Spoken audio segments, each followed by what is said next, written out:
May posted this sa kanyang Instagram at ang sabi niya, it's none other than Maymay Entrada on MTV Jamming. Hashtag MTV Jamming. And yan po ay pinost ng MTV Asia. Ang sabi, she serenades us with the stripped-down versions of Ama Kabugera, Ubos Na Ang Problema, and Di Kawalan, and opens up about what all these songs mean to her. Watch now on our YouTube channel, and they give link ng YouTube channel na kung saan ay syempre mapapanood itong kanta ni Maymay na Ama Kabugera, Ubos Na Ang Problema, and Di Kawalan. Hayan, hinashtag nila po si Maymay Entrata and hashtag Maymay as well. Ayan, ako naman, ang sarap sa pakiramdam. MTV Asia. Naku guys, kung mapapunta kayo sa Naku guys, kung mapapunta kayo sa Instagram, huwag nyo kalimutang i-heart na yan at mag-comment na rin kayo. Thank you. Ako din. Thank you. Ayun. Ayan. Ayun, naglagay na rin ako ng comment. Thank you, MTV Asia. Tapos lagyan natin ng heart, clap, and hayun. Meron na po ditong mga comments at iilan pa lang po. Kaya panawagan sa lahat ng Mayward Flyers, Mayward supporters, at lahat ng nagmamahal kay Maymay Entrata, casual viewers man kayo or casual fans man kayo ni Maymay Entrata.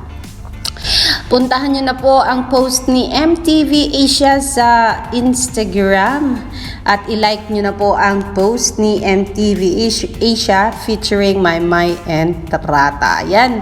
Wow. Thank you so much MTV Asia. And yes, Maymay Entrata, kabugera ka pa rin as usual at wala pa rin pinagbabago. I don't know kung kailan mo ito ni-record itong napaka-cute at napaka-ikli mong tawag dito. Pa-teaser dito sa MTV Asia na promotion ng kanta mo, mga kanta mo. And yes, ang masasabi ko lang, yes, Maymay, you are on fire. Ayan po. At Maymay on MTV Asia, ay pinost po siya ni Starpa PH 34 minutes ago. Wow, sir! Maraming salamat po, MTV Asia at saka Star Pop PH. Samantala, sa ibang banda naman po, Edward Barber, meron pong nakalagay ABS-CBN. Event po ito ng ABS-CBN. Na-like na po ito ng 4,225 and others. Edward Barber posted this sa kanyang Instagram. Ang sabi niya, Edward Barber, it was a trade event but I wouldn't trade this family for any other hashtag Star Magic. Ang marami po nakapag-comment. Actually, meron na pong 72 comments. Ayan, Ruby Domingo, love you bro. Richard Juan, nandoon. Miss Isa Calzada with all the hearts. Ria, Chi Filomeno, of course, yung mga close ni Edward Barber, mga taghanga rin ni Edward Barber nandoon at hindi po pahuhuli. Hayan, congratulations, my Warriology nandoon din. Solo glum shot. When you never give us any more or your solo glum shots. Ayun, medyo. And OMG Edward and Andre Felix in one photo. Love na love nila. Wait. Makilanlan nga kung sino ang nasa photo. Ayan, let me see kung sino ba, kung nakilala ko ba sila. Let me see. Si Richard Juan. Parang si Andy Abaya nandirito. Si Dimples Romana. Kilala ko pero hindi ko kilala. Si Director Jugi. Robby Domingo. Si Chi ba to? Si Chi Filomeno. And si Nico. Ayun. Yung kaibigan ni McCoy. Si Nico. Ayan. And of course, Kasama din dyan si Edward Bobber. Congratulations Edward Bobber kung ano na namang pa-event ito. Kung ito ba ay signing of contract na naman. But anyways, kung ano man yan, congratulations Edward Bobber at my gig ka na naman na aming Eduardo. Okay, yan lang po muna ang ating update on my and Edward. Let's go to Twitter now. Let's see kung ano po ang meron sa Twitter world for my and Edward Bobber, kasi wala pa rin pong tigil itong pagpo-post ng mga comments ng mga Mayward flyers and solos sa Twitter. Ang sabi ni Unique, balik kay drama muna daw siya, gawa na lang sariling diversion, habang busy si ating Maymay Entrata. Hintayin ko na lang result ng naging desisyon at pinaghirapan mo. Good luck na lang sa atin mga nananahimik. Yuko na rin manega sa politika. Hayun. Sabi ni VA na, for all the dreamers, chase your dreams, don't be afraid and never give up. Keep striving, will be there. Naiyak ako dito, naalala ko lang ang mga pinagdaanan ko, di madali kinaya. Hayun, kagaya din daw siya ni Maymay na malaki din ang pangarap para sa sarili. Kaya, yung palang pinost ni Edward kanina sa IG niya ay ayun, nandoon na rin, nandirito na rin sa Twitter mga kaibigan. Pwede bang hindi mailagay sa Twitter yan kung nasa Instagram na? Syempre, napaka-active ng flyers na whatever posted sa Instagram ni Maymay at saka ni Edward, naku, pakaasahan nyo yan. After some time, nandiyan na yan sa Twitter world. Ang sabi ni Stream Sour, you know what?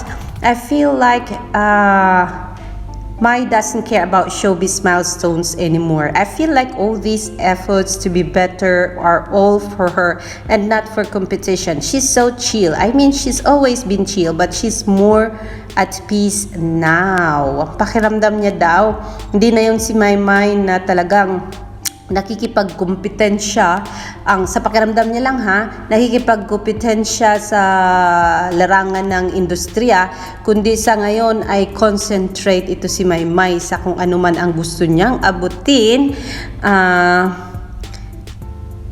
At sabi niya napaka-chill, nagpapaka-chill na lang daw muna si Maymay at ini-enjoy ang peace of mind. Hayan, kasi naman po wala, kahit gustuhin man ni Maymay, wala siyang magagawa. She can perform sa asap natin to dance floor since nasa abroad siya. And she cannot even do any TV commercial since mahirap gumawa ng TV commercials na nasa ibang bayan si Maymay. And of course, it's impossible kasi nga napaka-busy ng schedule ni Meridel Maymay Entrata from online learning for singing and dancing, at saka meron pa siyang face-to-face learning sa acting. So, napakahirap nga talaga. Hindi pwedeng talagang wala kang peace of mind dyan. Kailangan talaga ng concentration niyan para naman hindi hagalpak sa mababang grado si Maymay, kundi talagang maibigay niya ang kanyang best at matutunan niya ang mga techniques on how to become an effective performer, hindi lang sa larangan ng acting, sa singing, kundi pati na rin sa, syempre, sa dancing. Kahit nakikita nating may kagalingan na at saka skills itong si Maymay, syempre, she wanted to be more effective sa kanyang pagpe-perform and more graceful siguro. Kung ano man ang kulang, baka may nakita siyang hindi niya pa kayang gawin. Kaya, that is why she is into learning how to improve her dancing skills and singing skills na rin. Surprise TV para sa surprise pagganap, MTV Jamming with Maymay. Hayun, nandito na rin po sa Twitter. Ayan, ang ganda naman ng ating si Meridel Maymay Entrata. Nasa abroad na ba ang photo na ito o nasa Pilipinas? I think sa Pilipinas pa ito kasi sa nakita natin sa post ni Maymay kahapon ay iba na ang kulay ng kanyang mga buhok. Kahit to si MTV Asia, narito na rin sa Twitter, ang sabi niya, it's none other than Maymay Entrata. She serenades us with the stripped down versions of Ama Kabugera, Ubos ng Problema, and Tikawalan. And opens up about what all these songs mean to her. At saka nandito na ang link ng YouTube at ibinigay nila dito sa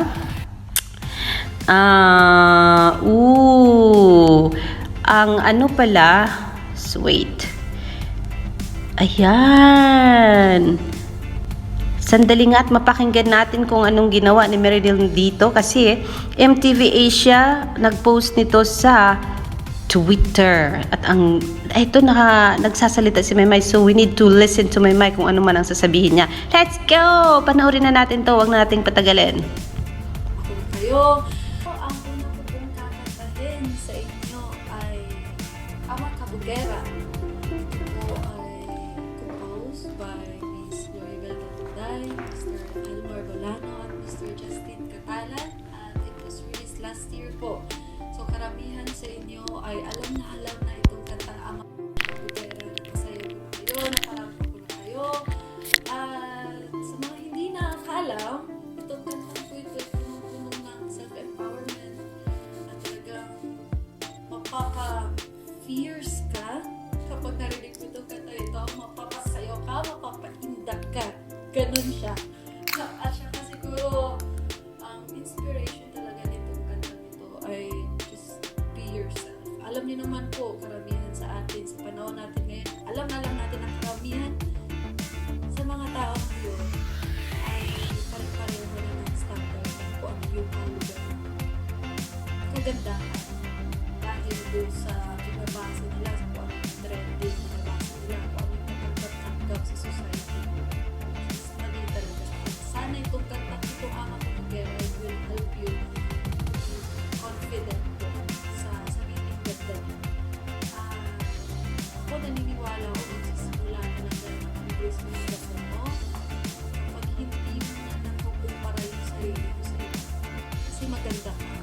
You're unique, you're strong. At itong kanta ito yung para sa'yo. Dahil kabog ka. Ayun. At kumanta si Maymay Entrata po dito sa video na ito. Kinanta niya po ang Ama Kabugera. Nako. Wag niyo pong i-miss out.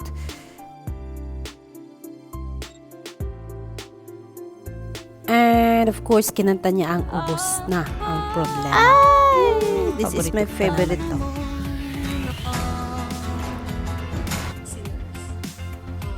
Kumbaga, dati kasi jolly-jolly din yung mga kanta ko. Ngayon, parang first time ko makahanap ng kanta na kung saan ay puno ng self-empowerment. Basically po, itong kanta ay message po nito ay yung lagi po nating naririnig na kasabihan na kung saan ay hindi mo kailangan mag-worry kung para sa'yo or di para sa'yo yung mga minamahal nyo. Dahil naniniwala tayo na yung mga taong para sa atin talaga hindi naman umaalis. Sila yung nagsistay. At yung mga taong hindi nagsistay, sila yung hindi kawalan. Kaya yun lang.